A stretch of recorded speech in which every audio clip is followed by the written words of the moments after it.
माझा मूळचा राजकीय जन्मच हा पाणी प्रश्नावरती झाला.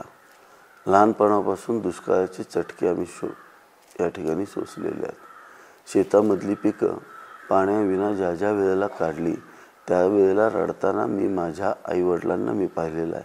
माझ्या काकांचा पानमाळा ज्या वेळेला दुष्काळामध्ये आम्हाला काढायला लागला त्यावेळेला जे मनस्ताप आम्हा सगळ्यांना झाला होता तोही मला लहानपणी आठवतोय. म्हणजे दुष्काळ काय असतो आणि ते चटके काय असतात हे मला माहिती आहे. म्हणून कोरेगाव मतदारसंघामध्ये संपूर्ण सिंचनाखाली येण्यासाठी जे काय करणं आवश्यक होतं ते मी आदरणीय मुख्यमंत्री एकनाथजी शिंदेसाहेब आणि उपमुख्यमंत्री देवेंद्र फडणवीस साहेब, अजितदादा यांच्या माध्यमातून करण्याचा मागच्या 22 महिन्यामध्ये खूप प्रयत्न केलेला आहे. सातत्यानं तुम्ही पाहताय आपण नेर तलावामध्ये पाणी टाकलं आणि त्यानंतर खटाव तालुक्याच्या समस्या सगळ्या मिटलेल्या आहेत. परंतु कोरेगाव तालुका आजही 70% जास्त सिंचनापासून वंचित होता. त्यामुळं कोरेगाव तालुक्यातील दुष्काळी गावं साधारणतः 50 ते 51 जी गावं ती पूर्णपणे दुष्काळी आहेत. या गावांना कायमस्वरूपी पाणी देण्याचा निर्णय या ठिकाणी आम्ही घेतला आणि या गावांचा समावेश हा झेकटापूर योजनेमध्ये केला. हे आपण सगळ्यांनी समजावून घेतलं पाहिजे. आज आमचे विरोधक टीका करतात की झेकटापूर योजनेला पाणी वाढलं.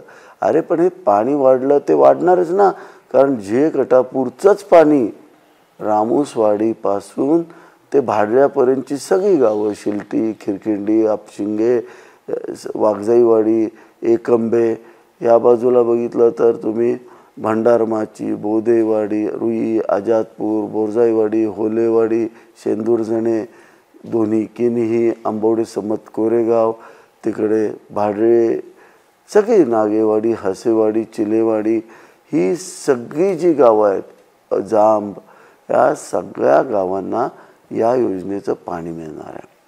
आणि इथंच थांबलेलं नाही आहे मी. याच्या माध्यमातून मी वांगणा वाहती करतोय. त्याचबरोबर आज जे पाणी प्रवाहित या डोंगराच्या कडेनं होणार आहे त्यामध्ये चिमणगावचा ओढा कायमचा वाहता होणार आहे, भोस्याचा ओढा वाहता होणार आहे, सांगवीचा ओढा वाहता होणार आहे. हे सगळे जे ओढे आहेत, शेंदूरजणचा ओढा कायमस्वरूपी वाहता होणार आहे. सगळे ओढे नाले जे डोंगराकडून येत आहेत ते वाहते होत आहेत. पुढच्या बाजूला वांगणा नदी ही बारमाही वाहती होणार आहे. मग त्याच्यानंतर जर तुम्ही उजव्या बाजूला जर गेला तर सगळे अगदी रंगनाथ स्वामीच्या निगडीपासून ते शिरंबे, येकसर आणि कोरेगावचा सुद्धा गोळेवाडीचा हे सगळे ओढे हे बारमाही वाहते राहणार आहेत. हे पहिल्यांदा शेतकऱ्यांनी समजावून घेतलं पाहिजे. दुसरं महत्त्वाचं काय की ही योजना हे जे पाणी वाढलेलं आहे ह्यातलं अजून पाणी कुठलं वाढलेलं आहे या योजनेमध्ये, आपण भाड्यातून पाणी उचलून हे पुढच्या तलावात टाकतोय, आपल्या नलवडेवाडीच्या तलावामध्ये. आणि नलवडेच्या वाडीच्या तलावातून तळे आणि बिचुकले हे दोन्ही तलाव भरून घेतोय. त्यामुळे तिकडे पिंपोडे खुर्द असेल, देऊर असेल, बिचुकले असेल, नलवडेवाडी असेल, पळशी असेल, ही सगळी अगदी कोलवडी परतवडीपर्यंतची, भक्तवडीपर्यंतची सगळी गावं, रेवडीपर्यंतची सगळी गावं आज 12 महिने सिंचनाखाली येणार आहेत. हे सगळ्यांनी लक्षात घेतलं पाहिजे. आता एक ओरड चालू आहे की आपल्या याची आवर्तनं कमी होतील. सगळ्यात खोटं हे दलाल लोक बोलतात. कोण बोलतं हे तुम्ही बघा, चेक करा.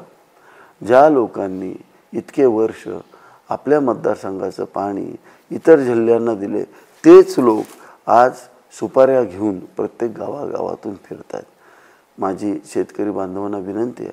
आज त्यांनी सांगितलं की आवर्तनं कमी होतील. अरे मी सांगतो आवर्तनं कमी व्हायचा प्रश्नच येत नाही. अरे हा आपला कॅनॉल 365 दिवसापैकी 300 दिवस चालल्यानंतर आपल्या स्वतःचं पाणी आपण वापरू शकतो एवढं पाणी त्या ठिकाणी आहे. आवर्तनाचा प्रश्नच येत नाही. 300 दिवस प्रवाहित झाला पाहिजे. म्हणूनच मी स्वतः तुम्ही पाहिलं असेल कृष्णा खोरे महामंडळाचं उपाध्यक्षपद घेतल्यानंतर पूल पडल्याची घटना सोडून उर्वरित काळामध्ये आपण 172 दिवस 154 दिवस असे सलग 2 वेळेला कॅनॉल चालवलेत. पावसाळा सुरू होईपर्यंत आपण कॅनॉल चालवलेले आहेत. त्यामुळं काळजी करू नका. आपला कॅनॉल आवर्तनाचा प्रश्नच येत नाही आहे, हे आपल्या मनामध्ये चुकीचं बिंबवतात. 300 दिवस वहन केलं तरीसुद्धा कोरेगाव तालुक्याचं पाणी हे संपत नाही. यांनी कितीही कोल्हेकुई केली तरीसुद्धा महेश शिंदे हा 300 दिवस कॅनॉल चालवणार हा शब्द मी कोरेगावच्या जनतेला देतो. आणि जे पाणी आज वरून प्रवाहित होत आहे तेही पाणी आपल्या विहिरींसाठी अत्यंत महत्त्वाचं आहे. एका बाजूला वांगणा प्रवाहित केली, सगळे ओढे नाले प्रवाहित केले, दुसऱ्या बाजूला आपण जळगावची नदी प्रवाहित राहणार आहे, तुमच्या सातारोडची नदी प्रवाहित राहणार आहे, कारण आपण वसनासुद्धा प्रवाहित करतोय. त्यामुळं काळजी करू नका. दुसरा एक फेक नेरेटिव्ह आज टाकले जात आहेत ते म्हणजे महेश शिंदेनी 50 कोटी रुपये कॅनॉलच्या हस्तांतरणीकरणाचे थांबवले. मी कॅनॉलच्या दुरुस्तीच्या बाबतीत अजिबात माझा विरोध नाही, परंतु सगळ्या जनतेला एक प्रश्न विचारायचा आहे, आपलं सिंचन हे फक्त कॅनॉलवरचंच आहे का? उद्या सकाळी हे ज्या लोकांनी षडयंत्र रचलेलं आहे ते कोरेगाव मतदारसंघामध्ये कंप्लीट कॅनॉल कॉन्क्रीटचा बांधायचं षडयंत्र हे आहे. असं झालं तर पाणी आल्यानंतर सुद्धा आपल्या विहिरींना एकही थेंब पाणी राहणार नाही, हे तुम्ही समजावून घेतलं पाहिजे.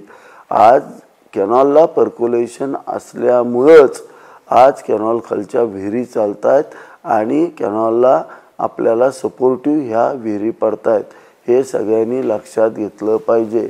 एक्सप्रेस कॅनॉल महेश शिंदेनं आणला नव्हता, त्या काळच्या राजकीय व्यवस्थेनं आणला होता. मग एक्सप्रेस कॅनॉलचं ज्यावेळेला पाणी चालू राहतं त्यावेळेला आमच्या कॅनॉलवरच्या मोटर कट केल्या जातात, कनेक्शन कट केलं जातं. त्यावेळेला पाणी आपण कुठलं देतो? विहिरीतलंच देतो ना पर्क्युलेशनचं. हे शेतकऱ्यांनी समजावून घेतलं पाहिजे. हे लोक आपल्या मतदारसंघामध्ये या लोकांना कॉन्क्रिटीकरण करायचे कॅनॉलमध्ये, आणि तुम्हाला माहिती आहे आपला विरोधक कसा बोंगाडा येतो, त्याला काय देणं घेणं आहे, त्याला फक्त राजकारणच करायचे, त्याला कुठला मायनर माहिती आहे का काय शेतकऱ्याचं कुठल्या गोष्टी माहिती आहे? दुष्काळामध्ये आपण रात्रंदिवस किती काम केलं आहे, कुठल्या नदीला कसं पाणी सोडलं आहे, प्रत्येक शिवारात पाणी सोडलं आहे. महाराष्ट्रात कुठं पाणी नव्हतं त्याला अख्खा कोरेगाव मतदारसंघानं प्रचंड पाणी या ठिकाणी हक्काच्या पाण्याचा वापर केला. आपण कोणाचं पाणी जास्त वापरलं नाही. ह्यांना काय करता आलं नाही, हे स्वतः जलसंपदा मंत्री असताना आपलं 1 TMC पाणी सांगलीला दिलं आहे. त्यामुळे ह्याला स्वतःला काही करता आलं नाही, म्हणून नको त्या गोष्टीचे नॅरेटिव्ह आज पसरवले जात आहेत. माझी शेतकऱ्यांना विनंती आहे, मी तुमचाच लेक आहे, तुमचाच भाऊ आहे.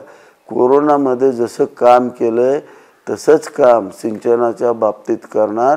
पुढचे आयुष्यभर पुढच्या कुठल्याही पिढीला पुन्हा कुणाच्या पाया पडावं लागणार नाही, अशा पद्धतीची त्रिस्तरीय सिंचन योजना मी या ठिकाणी आखलेली आहे.